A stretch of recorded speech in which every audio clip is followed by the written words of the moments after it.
ஆமா, நான் தேடிக்கொண்ட பிரச்சனை தான். நான் தேடிக்கொண்ட பிரச்சனைக்கு அல்லாவோட உதவியை கொண்டு நான் தான் அதுக்கு தீர்வு காணணும்னு போராடிட்டு இருக்கிறேன், முயற்சி பண்ணிட்டு இருக்கிறேன், நின்னு ஃபேஸ் பண்ணிட்டு இருக்கிறேன். நின்னு ஃபேஸ் பண்றவனையும் முயற்சி பண்றவனையும் கை கொடுத்து தூக்கி விடலாம் பரவாயில்ல, கையை தட்டி விட்டு குழி தோண்டி புதைக்காம இருக்கணும். அந்த வழியை செஞ்சுட்டு எப்படி பாதிக்கப்பட்டவங்களுக்கு நீதி கிடைக்கும்னு நினைக்கிறீங்க? ஒருத்தரை முற்றிலுமா ஒழிச்சு விட்டுட்டு அவனை எழுந்துக்கவே செய்ய விடாம பண்ணிட்டு அவனை எந்த காசு பணமா அவன் பக்கத்துல நெருங்க விடாம பண்ணிட்டு அவன் மத்தவங்களுக்கு பாதிக்கப்பட்டவங்களுக்கு காசை கொடுக்கணும்னா எப்படி கொடுப்பான்? யாரு கொடுப்பா? எப்படி கொடுக்க முடியும்?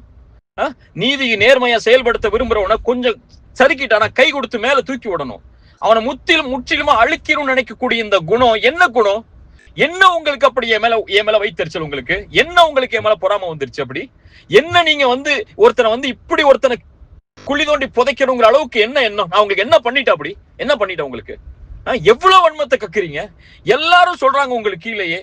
ஏங்க அவரை போட்டு இழுத்து 2:30 மணிக்கு உட்காந்து கமெண்ட் எழுதிருக்கீங்க? அவரை பத்தி வைத்தறிச்சலா? என்ன உங்க மனசுல என்ன இருக்கு சொல்லுங்க? ஒருத்த அழியணும்னு இருக்கா? ஒருத்த சாவணும்னு இருக்கா? இல்ல செத்து போனா நிம்மதி அடைவீங்க? அன்னைக்கே கேட்டேன், ஒருத்தருடைய மௌத்து தான் உங்களுக்கு நிம்மதி கொடுக்குமா? என்ன செய்ய விரும்புறீங்க?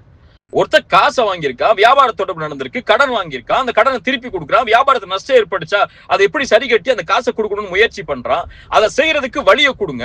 அல்லது ஒரு தரப்பை மட்டும் கேட்கறீங்க, இன்னொரு தரப்பை கேட்க மாட்டேங்கிறீங்க. என் தரப்புல ஒரு வார்த்தை இந்த மாதிரி காசு கொடுக்குற சொன்னாங்களே, இவங்களுக்கு ஏதாவது கொடுத்துருக்கீங்களா? என்ன அடிப்படையில் வாங்கியிருக்கீங்க? எந்த அடிப்படையும் இல்லாம சும்மா வாய்க்கு அந்த மாதிரி உட்கார்ந்து எழுதிக்கிட்டும் வாய்க்கு அந்த மாதிரி மத்தவங்க சொல்றதை கேட்டுக்கிட்டு நீங்க செய்யக்கூடிய இந்த விதமும் எந்த அடிப்படையில் நியாயம்னு சொல்லி யார் வந்து நிப்பா? உங்க தரப்புல இருக்கக்கூடிய கேள்விகளை நான் கேட்டா நீங்க தாங்குவீங்களா?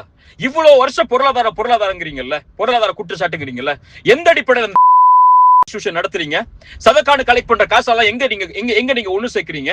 அதுல எப்படி நீங்க செலவழிக்கிறீங்க? இங்க அக்ரிமெண்ட் இருக்கு, வியாபாரம் கொடுக்கல் வாங்கலுக்கு இடையில 2 பேருக்கு இடையில பிரச்சனைகள் இருக்கு. அந்த இன்ஸ்டிடியூஷன் எப்படி நடத்துறீங்க? அத்தனை சதக்காவுடைய காசு எங்க போகுது? பள்ளிவாசல் கட்ட போற சொல்லி இத்தனை வருஷம் கலெக்ட் பண்ணீங்கல்ல, அந்த காசெல்லாம் எங்க முறைப்படுத்தி செயல்படுத்தப்பட்டுச்சு? கேட்கவா கேள்வியா? இன்ஸ்டிடியூஷன் வச்சு கேள்வி கேட்க வைக்கவா? பதில் சொல்ல தயாரா இருக்கீங்களா? எந்த அடிப்படையிலுமே இல்லாம எவ்வளவோ என் மனசுல அவ்வளவு குற்றச்சாட்டுகள் உங்களை பற்றி வந்துச்சு. பொருளாதாரத்திலையும் சரி, மத்த விஷயங்கள்லயும் சரி, எல்லாத்தையும் எல்லாம் ஒரு இடத்துல ஒப்படைச்சிட்டு இன்னொருத்தவங்களுடைய கண்ணி இருக்கு, இன்னொருத்தருடைய மான இருக்கு, நமக்கு தெரியாத விஷயத்த பேசக்கூடாதுன்னு அமைதியா இருக்கிறேன். தாவாவை நான் காசுக்காக பண்றவன் இல்ல, தாவாவை நான் சதக்காக கலெக்ட் பண்றதுக்காக பண்றவன் இல்ல. அழைப்பு பணியில் அல்லாஹ்வுடைய முகத்தை நாடி எந்தவித ஒரு பைசாவை கூட எதிர்பார்க்காம என்னுடைய சொந்த செலவுலையும் நான் சம்பாதிச்ச ஹலாலான வருமானத்திலையும் தாவாவை பண்ணிட்டு இருக்கிறேன். இப்படி இருக்கும் போது கூட உங்களுக்கு ஒருத்தன் வியாபாரத்துல கொடுக்கல் வாங்கல சறுக்கிறாங்கிற பட்சத்துல அவனை முற்றிலுமா அவருடைய கண்ணியத்தை தரைமட்டமா ஆக்கணும்னு நினைக்கக்கூடிய இந்த குணம் யார் கற்றுக் கொடுத்த குணம்? இது உங்க மனசுல எப்ப ஆறப்போகுது? ஒருத்தருடைய மரணம் தான் ஆற வைக்குமா? நீங்க செய்த குற்றங்களை முதல்ல பாருங்க. உங்களை பத்தி வந்த அத்தனை குற்றச்சாட்டுகளை நான் இப்ப பேச ஆரம்பிச்சேன்னா நல்லா இருக்காது. அல்லாஹ்விடத்துல நீங்க தௌபா செய்யுங்க. நான் செய்யறேன். நான் அல்லாஹ் பயப்படணுமா? அல்லாஹ் பயப்பட வேண்டிய கடமை இருக்கு. நான் திருத்திக் கொள்ளணுமா? 1000 திருத்திக் கொள்ள வேண்டிய கடமை இருக்கு. குறைகள் இருக்கு, 1000 குறைகள் இருக்கு. நான் மீளணுமா? 1000 முறை அல்லாஹ்விடத்துல மீளவன் இருக்கு. ஆனா ஃபலா துஸக்கு அன்ஃபுஸக்கும் அதை மட்டும் மனசுல வச்சுக்கோங்க.